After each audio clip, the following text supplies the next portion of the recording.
Salud, estimados hermanos en Cristo Jesús y en María Santísima, una vez más con ustedes su hermano Alexis Mosquera con otra meditación acerca de nuestra Santa Iglesia Católica, específicamente hablando hoy de lo que estamos viviendo en la Iglesia, ¿no? Un momento de mucha confusión, de mucha tribulación. Yo diría más concretamente de apostasía, ¿no? Apostasía porque se está yendo en contra de la enseñanza de la Iglesia. Yo quería hacer una reflexión que, como dice el título del video, Francisco contra Francisco. ¿Por qué yo le he puesto este nombre al video? Pues por lo que está pasando en la iglesia. ¿Por qué Francisco contra Francisco? Ustedes saben que en abril del año 2021, por algunas dubias, ¿no?, de algunos obispos en la iglesia, el dicasterio de la doctrina de la fe, el mismo dicasterio que acaba de emitir el documento de Fiducia Supplicans, emitió un documento cuando era el prefecto de ese dicasterio, el cardenal Ladaria, y el dicasterio junto con el Vaticano, con la firma del Papa o la aprobación del Papa, pues dijo que no se podía bendecir bajo ninguna circunstancia a las parejas homosexuales, ¿verdad? Y esto aquí nosotros no queremos decir que nunca hemos rechazado a los homosexuales como personas. Ellos son hijos de Dios, pues los que están bautizados, ¿no?, como nosotros. Y ellos deben vivir lo que dice el catecismo, ¿no?, que aunque tengan ellos una situación desordenada intrínsecamente, o sea que lo que ellos sienten es un desorden. Y también es antinatural. Es decir, que no viene en nuestra naturaleza. Dios no creó a nadie homosexual. Un desorden que se adquirió en la vida por diversas razones, ¿no? La mayoría de esas yo estoy convencido porque he tratado personalmente con 4 homosexuales que he ayudado a salir de esa situación. Son traumas, ¿no?, fuertes. Entonces, como les decía, el dicasterio emitió esa declaración de que no se podía, ¿no? Y esto yo le decía, no, con esto no estamos rechazando a los homosexuales. Lo que estamos diciendo es que, o la iglesia dice que no se puede bendecir el desorden, lo antinatural, lo que no está bien ante los ojos de Dios. Es como nosotros tenemos que amar a un ladrón, pero nosotros no podemos bendecir su actividad delictiva.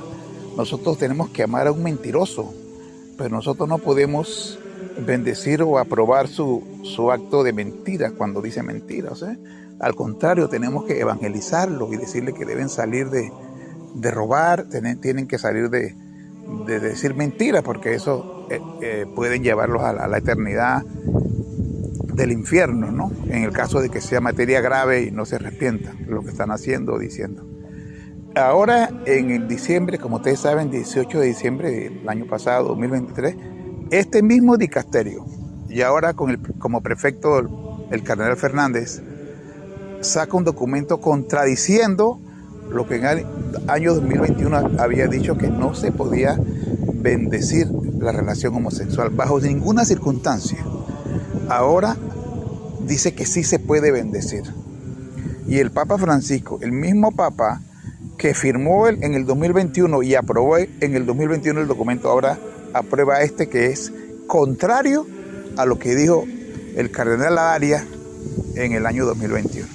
Por eso he puesto aquí Francisco contra Francisco, porque esto es la primera vez que pasa en la historia de la iglesia. Ni siquiera que un pontificado contradiga a otro pontificado anterior de otro papa. Por ejemplo, que Pío X haya contradicho lo que dijo León XIII, o Pío XII haya contradicho lo que dijo Pío X, San Pío X o Pío XI, ¿no? Eso nunca se había visto. Peor ahora que un pontificado se contradice a sí mismo. Esto es inédito, esto no tiene ningún precedente en la historia de la iglesia. O sea, con esto el Papa se ha contradecido a sí mismo. Por eso puse Francisco contra Francisco. Esto es grave. Esto es grave porque nosotros todos los cristianos, cualquier laico de a pie como yo, cualquiera religiosa, los diáconos, que es el nivel más abajo del sacramento del orden, los presbíteros, a quien le llamamos sacerdotes, y los obispos y los cardenales, tenemos el deber de custodiar la doctrina de Cristo. Porque quiero aclarar una cosa, la doctrina no es de la iglesia, está en la iglesia, pero la doctrina es de Cristo. O sea, Cristo es quien enseña, Cristo es quien manda, ¿verdad? Dice Jesús, yo les doy un mandamiento nuevo. O sea, con eso Jesús está diciendo que Él es Dios. Cuando Jesús dice eso a los apóstoles, yo les doy un mandamiento nuevo, está diciendo que Él es Dios, porque solamente Dios puede dar mandamientos. Dios le dio a Moisés los 10 mandamientos, luego Cristo los perfecciona, los lleva a la plenitud. Entonces, la doctrina es de Dios, está en la iglesia y la iglesia tiene el deber de custodiarla y enseñarla. Pero quien tiene la mayor responsabilidad de hacer eso es el Papa. El Papa, o sea, la cátedra de Pedro, todos los papas desde Pedro para acá, ellos en primer lugar y con la mayor claridad que cualquier otro cristiano tiene que custodiar la sagrada tradición apostólica, que es la enseñanza oral de la iglesia antes de la escritura. Me refiero al Nuevo Testamento porque ya existía el Antiguo Testamento, y luego la escritura, ¿verdad? Que como todos sabemos, a través del Papa San Dámaso I, pues dijo quiénes eran los libros canónicos inspirados y los unió a la antigua ley, ¿no? Y ahí tenemos la Sagrada Escritura, la Biblia. Entonces, eso se llama depósito de la fe. La tradición más la escritura. Y el Papa es el servidor de ese depósito de la fe. Entonces el Papa no puede contradecirlo, ni ningún cristiano. Es más, él tiene el deber, el primer deber de custodiarlo y enseñarlo. Es decir, el ministerio, el magisterio de un Papa tiene que ser lo más claro posible. El más claro de todos los miembros de la iglesia. Y no estamos viendo eso porque hay una contradicción gravísima. Y ahora, a veces en los medios, en las redes, hay gente que defiende esta situación, este documento, diciendo que no, que lo que se bendice no es a la pareja, sino a la persona. Sin embargo, ustedes deben saber que, ustedes lo saben, ¿no? El documento dice claramente que fue emitido para la bendición pastoral, no litúrgica, ahora hablo de eso, para las parejas, o sea, para dos tipos de parejas. Está dirigido para dos tipos de parejas. Para las parejas del mismo sexo y para las parejas que llamamos divorciados y vueltos a casar. Divorciados por lo civil, porque en la parte eclesiástica no existe el divorcio. Se divorciaron civilmente ya después de haberse separado de su pareja sacramentalmente y se unieron a otra persona civilmente. Entonces, realmente ellos están en adulterio. La palabra adulterio significa aproximarse. Y alter es una palabra latina, de latín, aproximarse, y alter a otro. O sea, la persona que vive así se aproximó a otro, se acercó a otro, se va a vivir con otro que no fue el que llevó al altar. Eso se llama adulterio. El término correcto es adulterio. Bueno, eso es lo que dice el documento. Y como si fuera poco, el mismo Papa acaba de decirlo, ¿no? El mismo Papa acaba de decirlo. Que lo que ahí él está bendiciendo es una pareja que se ama. Entonces hay contradicciones aquí porque en primer lugar, precisamente por eso los divorciados vueltos a casar, o sea, los que están en adulterio, por eso mismo no pueden recibir los sacramentos. ¿Por qué? Porque están en una situación pecaminosa, que es contraria a la voluntad de Dios. Entonces, ¿cómo tú puedes bendecir una situación que es pecaminosa y que está contraria a la voluntad de Dios? Y hablando de los homosexuales, ¿cómo puedes tú bendecir una cosa que es antinatural y que es desordenada? O sea, no tiene sentido. Una pareja que se ama, no. Ahí no hay amor, en el desorden no hay amor. La palabra desorden es que contradice el orden en que Dios creó todo. Todo tiene un orden. La sexualidad tiene un orden. El orden de la procreación. Entonces, lo que está desordenado está contrario al orden que Dios dio para las cosas, o valga redundancia, ordenó que se dieran las cosas. Todo tiene un orden, miren, la naturaleza tiene un orden. El sol tiene un orden, el día y la noche, la luna, todo está ordenado. Por ejemplo, el ciclo del agua, etcétera, etcétera. Todo está ordenado, ¿sí? La naturaleza, las plantas, todo tiene un orden, tiene un fin. Y hay un principio antrópico que los científicos ateos, los astrofísicos se han dado cuenta, que todo el universo actúa de que para que exista en el universo un planeta como la Tierra, y que en ese planeta exista vida inteligente hacia nosotros los seres humanos. Y que todo está ordenado a esto. O sea, todo tiene un orden, ¿verdad? Claro, porque algún día el Hijo de Dios iba a encarnar. Entonces, un ser inteligente como los hombres para salvarnos, ¿no? Entonces, la tierra es el hábitat de Dios. Entonces, lo que está en desorden no se puede bendecir porque está en contra, ¿no?, del orden de Dios. Dios dijo, no matarás. ¿Cómo puedes tú bendecir a un criminal no arrepentido? Dijo, no robarás. ¿Cómo puedes bendecir el acto pecaminoso de robar, etcétera?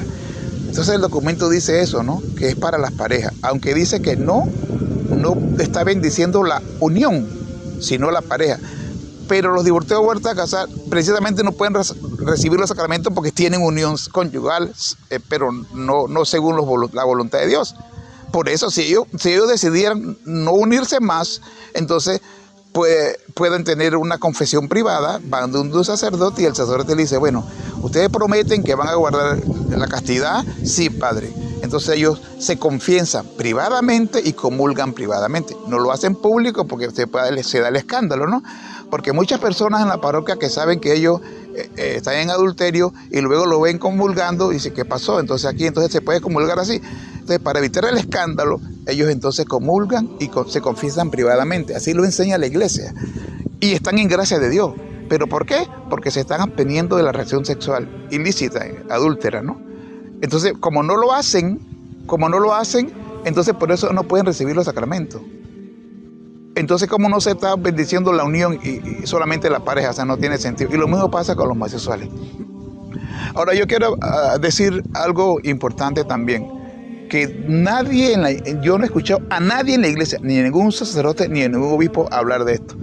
Pero es algo que a mí me llama poderosamente la atención. La misma bendición en sí, es decir, en función del ministro que la está, valga la redundancia, ministrando. El documento dice que es una bendición pastoral, no litúrgica, y que debe hacerse sin la estola, sin agua bendita y en privado. Bueno, ya muchos sacerdotes lo han hecho, como James Martin y otros más, así públicamente en una capilla y con la estola, ¿no?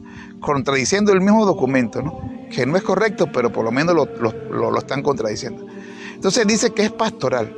Ahora yo me pregunto, cuando uno tiene una necesidad y uno va de un sacerdote para que lo bendiga, uno no pide la bendición litúrgica, uno no está buscando es la bendición que solo el ministro tiene. O sea, yo no voy donde un laico para que me dé una bendición, porque el laico no tiene esa unción que tiene el diácono, el presbítero y el obispo. Ellos tienen una bendición ministerial. Ellos actúan en la persona de Cristo ministerialmente. Todos los católicos somos agentes de pastoral y estamos llamados a evangelizar. Eso lo recibimos en el sacramento del bautismo. Somos sacerdotes, profetas y reyes. Pero los que no tenemos una orden sacramental, somos parte del sacerdocio común. Y somos parte del profeta, pero común. Estamos llamados a llevar el evangelio. Pero los ministros actúan en la persona de Cristo ministerialmente. Y ellos tienen un sacerdocio ministerial, fueron elegidos. Y son profetas de una forma también ministerial. Por eso ellos solo pueden leer el evangelio y dar la homilía. Ningún laico puede leer el evangelio y dar la homilía. Jamás. Un laico puede predicar una enseñanza, una catequesis. Por eso hay catequistas, ¿no?, de primera comunión, de confirmación, de matrimonial, etc. Entonces, ¿qué está pasando aquí? Esto no lo ha dicho nadie. Están reduciendo la función del ministro a una función laical. Todos somos agentes pastoral. Esa misma bendición que le están pidiendo al ministro la puedo dar yo y la puede decir cualquier laico, porque no es ministerial. Y quiero decir algo aquí bien importante. La bendición que yo y que mi esposa, que tenemos el sacramento del matrimonio, le damos a nuestros hijos, tiene mayor fuerza y mayor unción que a la que el ministro le está dando pastoralmente a esas parejas. Explico por qué. Porque en el sacramento del matrimonio, nosotros somos los ministros. Es el único sacramento donde el ministro son los laicos, los contrayentes. Yo soy el ministro en el sacramento del matrimonio con mi esposa. Entonces eso tiene mayor poder y valor que una bendición pastoral de un sacerdote que no ejerce su ministerio, que no ejerce, no administra un sacramental. Entonces cuando yo bendigo a mis hijos, cuando van a salir, tiene más poder y más unción, que la que está dando el sacerdote o el obispo o el diácono, pastoralmente hablando, no litúrgicamente hablando, no es el sacramental. ¿Por qué? Porque yo soy el ministro en mi sacramento. ¿Se dan cuenta? Entonces, ¿qué hay aquí? Aquí hay una trampa. Lo que dice la teología de la liberación, están reduciendo el ministerio del diácono, del presbítero y del obispo a una acción laical. Eso es lo que enseña la teología de la liberación, que en Argentina se llamaba la teología del pueblo, pero es lo mismo, donde el Papa Francisco y el cardenal Fernández formaban parte de esa teología del pueblo, de quien este sacerdote franciscano, o ex franciscano, porque está reducido al estado laical, Leonardo Boff era su principal impulsador, donde ellos enseñan que no debe haber jerarquía en la iglesia, sino democracia, y que quieren desaparecer el ministerio y que todos seamos iguales, ¿no? Por eso en los sínodos ahora de los obispos se están invitando laicos, religiosas, etcétera, ¿no? Cuando los sínodos siempre han sido obispos. Aquí lo que estoy viendo es que le están descabezando la cabeza a los ministros, al sacramento del orden. Es lamentable, es triste esto. De esto nadie había hablado. Hermanos, tenemos que orar mucho por nuestra iglesia, porque no solo están cambiando la doctrina, la enseñanza de Cristo, sino la misma disciplina de la iglesia que viene ya de casi 2000 años. Entonces no puede ser. Oremos porque ahora acaba de darse un sínodo de obispos, o de cardenales, los 9 cardenales, donde invitaron a una obispa anglicana. Imagínense, la iglesia anglicana, que nace del pecado de adulterio de Enrique VIII y Ana Bolena. Una iglesia que fue rebelde a la cátedra de Pedro, a la Roma, y están invitando una. ¿Qué nos puede enseñar a nosotros? ¿Qué nos puede aconsejar una obispa anglicana, que es parte de la iglesia que nació del pecado del adulterio? Y hay otras mujeres ahí en los sínodos de los cardenales, en el cónclave de cardenales, no sínodos. Entonces eso es grave. Esto es grave porque lo que están haciendo es, como les dije, descabezando la jerarquía de la iglesia. Entonces oremos, hermanos, oremos porque esto viene serio, y oremos para que en el sínodo, final del sínodo de la sinodalidad que termina en octubre del 2024, pues no avance este plan que hay, porque es la verdad, hay que decirlo como un plan que quiere descabezar nuestra Santa Iglesia, que Cristo fundó. Bueno, que Dios lo bendiga. Saludos.